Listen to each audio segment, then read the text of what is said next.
vean que en ningún momento estamos hablando de la persona que recibe el milagro y no estamos hablando tampoco de la persona que hace el milagro. ¿Por qué? Porque todo esto, incluso nuestras vidas, se tratan de glorificar a Dios, de darle honra y gloria a Dios. ¿Ustedes quieren saber el propósito de su vida? El propósito de su vida es honrar y darle gloria a Dios. Ese es el propósito de la vida. Entonces, si hay un milagro, el milagro debe de apuntar hacia eso. Entonces, si empezamos a ver algunos milagros, algunas señales, deberíamos de cuestionarnos esto y hacer esta pregunta. Recalco, es importante destacar que tanto las señales como los milagros tienen un propósito más allá de lo físico. ¿Qué buscan? Fortalecer la fe. Por supuesto, ahí sí entra la persona. Fortalecer la fe de la persona o la gente que está alrededor. Pero sobre todo, revelar la gloria de Dios. Otra vez se trata de la gloria de Dios. Esto se trata de la gloria de Dios. Nuestra vida se trata de la gloria de Dios, no de nada más. No del predicador que se pone ahí a hacer milagros, no se trata de eso. Si una persona se pone aquí al frente y empieza a atribuir milagros y empieza a decir que tiene el don de hacer milagros, ahí no es. Porque no está alineado con esto. Es que esto es lo que dice la Biblia, yo no estoy inventando nada, esto es lo que dice la Biblia. Y en dado caso, los milagros o señales tienen que apuntar hacia Jesucristo y su obra redentora en la cruz. Eso es, de eso tratan los milagros. No se trata de campañas de sanación. ¿Qué dice la Biblia? Vamos a llevar todo esto que estoy explicando a la palabra. Primera de Corintios 13:8 dice, el amor nunca deja de ser, pero las profecías se acabarán y cesarán las lenguas y la ciencia acabará. Vamos a poner esto en contexto. Número 1, Pablo le está hablando a la iglesia porque la iglesia tenía un pleito. La iglesia se estaba peleando de que es que yo tengo el don de lenguas, entonces yo soy más, entonces yo profetizo y yo soy más. Y Pablo dice, señores, déjense de andar en estos chismes. Lo que realmente importa es el amor de Dios. ¿Saben por qué es el amor de Dios lo que importa? Porque es lo que va a perdurar, lo que no se va a acabar, lo que es eterno. Pero señores de la iglesia, déjenme decirles que las profecías se acabarán. Pablo se lo está diciendo a la iglesia. Las profecías se acabarán. Y luego dice, y cesarán las lenguas. Cuando decimos que van a cesar, se refiere a que algo va a desaparecer, pero que va a ir disminuyendo de a poquitos. Y luego dice, y la ciencia acabará. ¿A qué se refiere la ciencia? Vamos a entender como ciencia, como el conocimiento revelado por Dios. Entonces, tal vez la pregunta es, José, ¿pero por qué si se acaban las lenguas, las profecías de golpe y cesarán las lenguas? Bueno, vamos a especular un poco, probablemente. Ya de por sí Jesús había dicho que para la gente de aquel momento el último profeta del Antiguo Testamento iba a ser Juan el Bautista. Entonces, señores, dejen de hacer enredos, esto se acabó. Pero apóstol Pablo, ¿pero por qué entonces las lenguas van a cesar? Bueno, probablemente necesitaban edificar todavía algunas ramas de la iglesia. Pero Pablo les dice que a pesar de que las lenguas van a cesar, les dice, el conocimiento revelado por Dios les va a llegar. Y es ese, y ahí es donde se va a acabar todo. Para efectos nuestros ya está, ya tenemos el conocimiento revelado por Dios. Ya lo que Dios, su palabra dice que nos va a revelar lo que Él quiera, y hay cosas que no nos va a revelar. Preocupémonos por lo que nos revela. Un gran error de la iglesia hoy en día es preocuparse por las cosas que Dios no nos ha revelado. Eso no tiene sentido. Pablo enseña que los dones espirituales en aquel momento eran valiosos y útiles en la edificación de la iglesia cristiana primitiva. Todo esto se hacía por eso. Por lo tanto, podemos decir, de acuerdo a lo que hemos visto hasta ahora, que los milagros son manifestaciones del poder sobrenatural de Dios.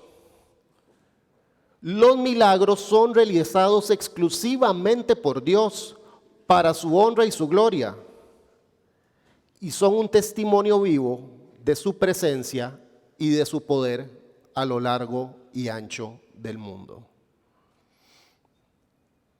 La Biblia nos advierte, Mateo 24, porque se levantarán falsos cristos y falsos profetas y harán grandes señales. Repito, los falsos cristos y los falsos profetas harán grandes señales y harán prodigios. De tal manera que engañarán, si fuese posible, aún a los escogidos.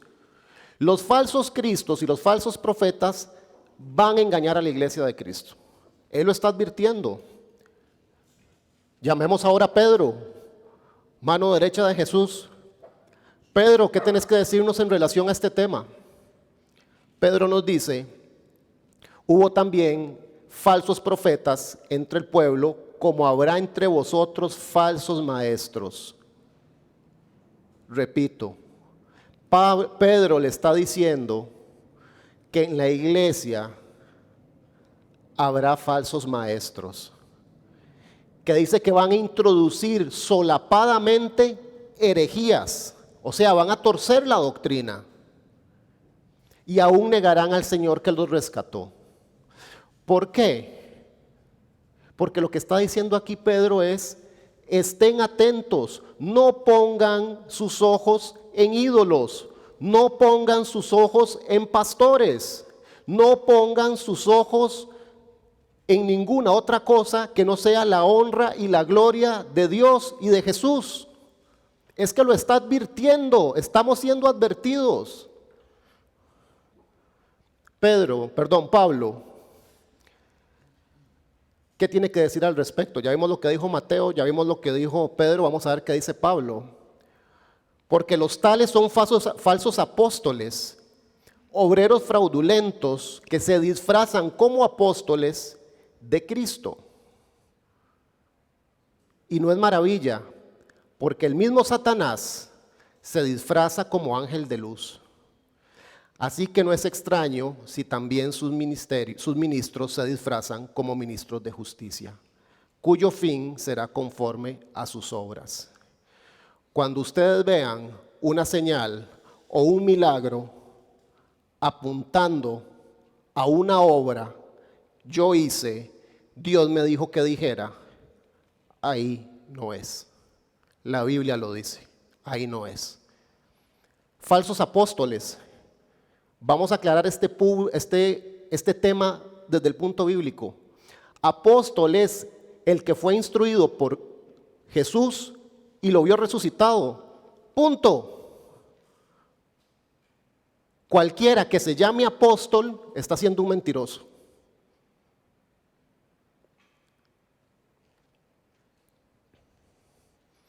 ¿Qué podemos concluir? Los dones, milagros, lenguas, profecías cesaron. ¿Por qué? Porque el fundamento de la iglesia ya fue colocado por los apóstoles.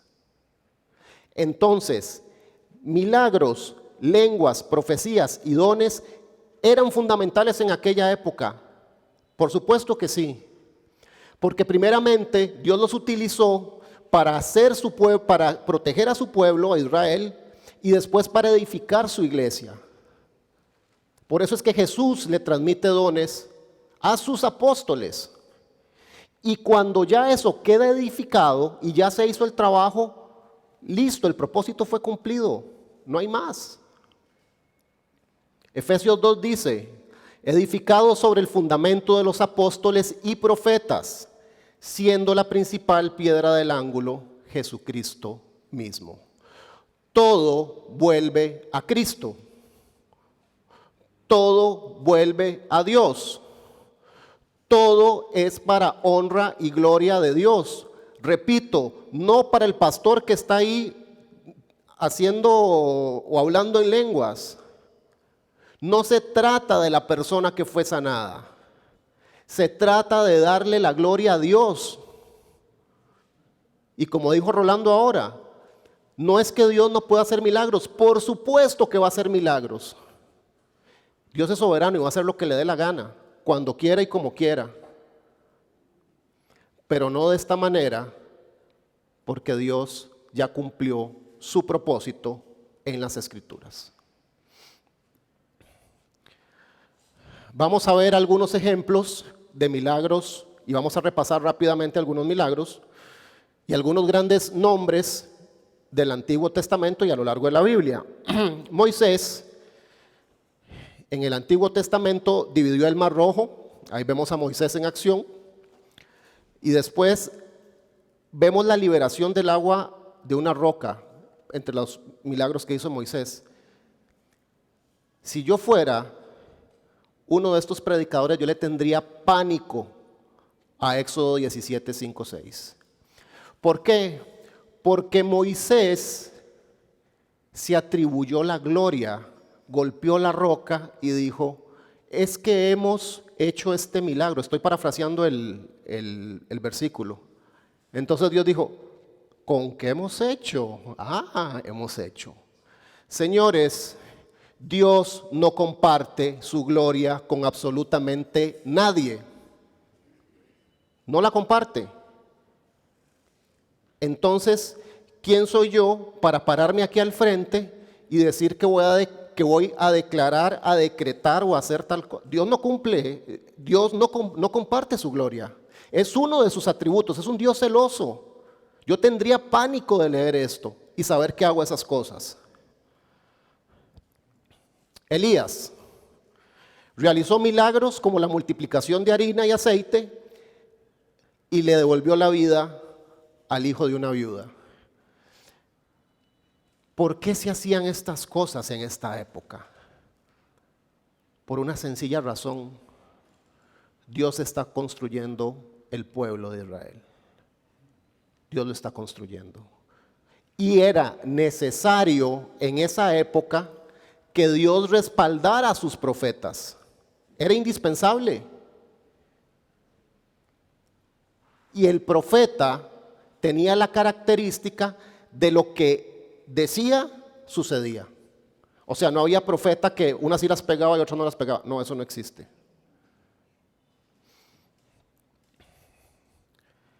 Eliseo fue discípulo de Elías. Vean, de estas filminas podríamos extraer horas y horas de prédicas. Voy a hacer lo más concreto posible. Elías añoraba tener el conocimiento o tener esa entrega. Eliseo añoraba tener la entrega que tenía Elías.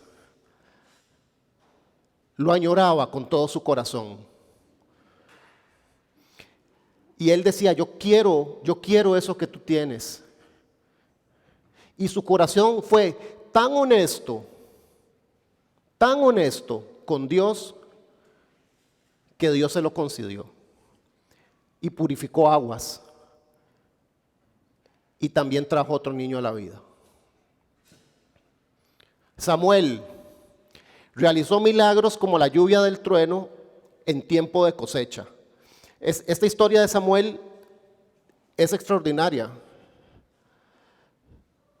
porque hay una lucha constante en el libro de Reyes y en el libro de Jueces, donde el pueblo de Israel cae una y otra vez en necedad. Y Samuel les dice, aléjense del pecado, dejen de pelear, dejen de buscar ídolos donde no los hay. Yo les voy a demostrar que en este momento va a llover. La lluvia era indispensable en aquella época, en aquellas tierras y en ese momento. ¿Por qué? Porque si no, no habían cosechas. Y Samuel clama a Dios y llueve. Dios respaldaba a Samuel. ¿Por qué? Porque necesitaba que Samuel tuviera credibilidad con las cosas que hacía. ¿Por qué? Porque eso iba a ayudar a que se fuera formando el pueblo de Israel y se fuera educando. Y que ellos fueran entendiendo que cuando Dios le hablaba a sus profetas era en serio. Josué entró a la tierra prometida, tenía la gran tarea de llevar al pueblo de Israel a Canaán. Y en uno de esos momentos, en una de esas guerras, donde Dios le dice a Josué, ve y entra y llévate en banda a quien te tengas que llevar, Josué simplemente obedece y lo hace. Y Dios, para respaldar, vean que Josué tenía el terrible problema de que era el sucesor de Moisés. Y Dios lo respalda tremendamente. Y Josué le ora a Dios y el sol y la luna se detienen. Daniel,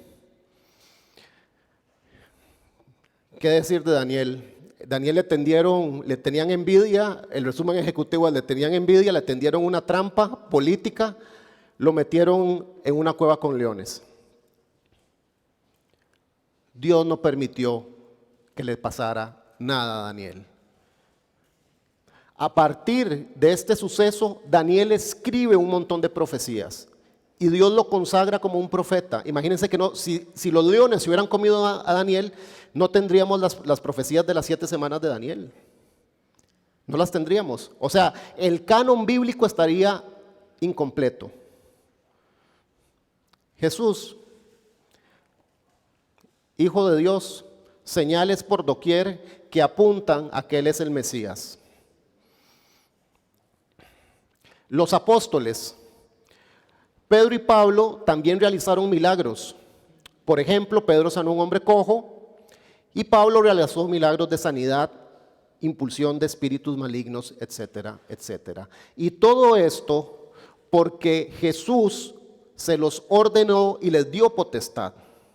Jesús directamente, no es que a mí Dios me dijo que les dijera, no es eso.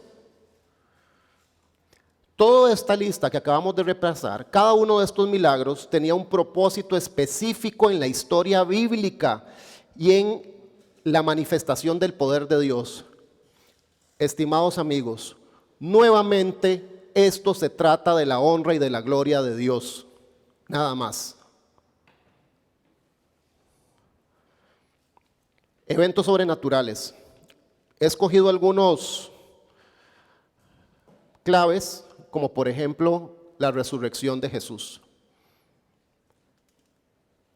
El milagro por excelencia, el evento sobrenatural por excelencia.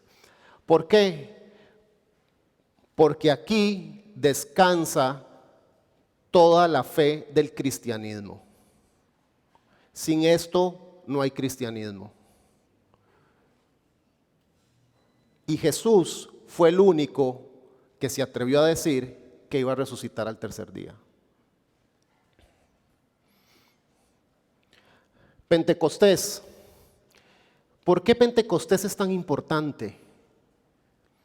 Porque a partir de ese momento que se hablaba en lenguas, y hablar en lenguas en ese momento, se les da el don a todos los que están reunidos ahí, unánimes, para que vayan y le hablen a las distintas razas de judíos.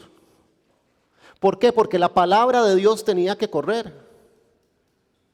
De ahí hay una teoría que la estudiamos en la carta de Romanos, que probablemente una de las personas que escuchó ahí el mensaje se fue para Antioquía de Siria y de ahí se fue a fundar la iglesia de Roma. Y si eso no sucede así, significa que Pablo no hubiera escrito la carta a los romanos. Entonces nos hubiéramos quedado sin la carta doctrinal por excelencia, que es Romanos. Lo que quiero que vean es que todo se hila de una manera perfecta y maravillosa para cumplir los propósitos de Dios. De eso se tratan los milagros, de eso se tratan las señales, no de ninguna otra cosa. ¿Qué decir del apóstol Pablo? Todo feliz, camino a Damasco a matar cristianitos, se cae del caballo, Jesús le habla. Pablo de Tarso, ¿qué vas a hacer? La vida de Pablo cambia. Otro evento sobrenatural. Y a partir de ahí Pablo queda ciego 3 días. Cierro con Josué. Josué era obediente por naturaleza. Era una persona obediente. Simplemente le creía a Dios, creía en las promesas de Dios. Y Dios le dijo: vas a agarrar y vas a rodear por 6 días todas las tierras que te voy a dar, pero al 7º día vas a darle 7 vueltas a toda la ciudad. Y van a sonar trompetas y ustedes van a gritar y los muros se van a caer. ¿Por qué? Porque Dios estaba cumpliendo su promesa hacia el pueblo de Israel. Como lo he dicho a lo largo de estos 20 minutos, todo se trata de la honra y de la gloria de Dios, nada más. Si hay algo que me encantaría que les quede de estas filminas que les expuse, es que Dios no comparte su gloria con nadie. Piensen en eso la próxima vez que vean un milagro o que vean una señal.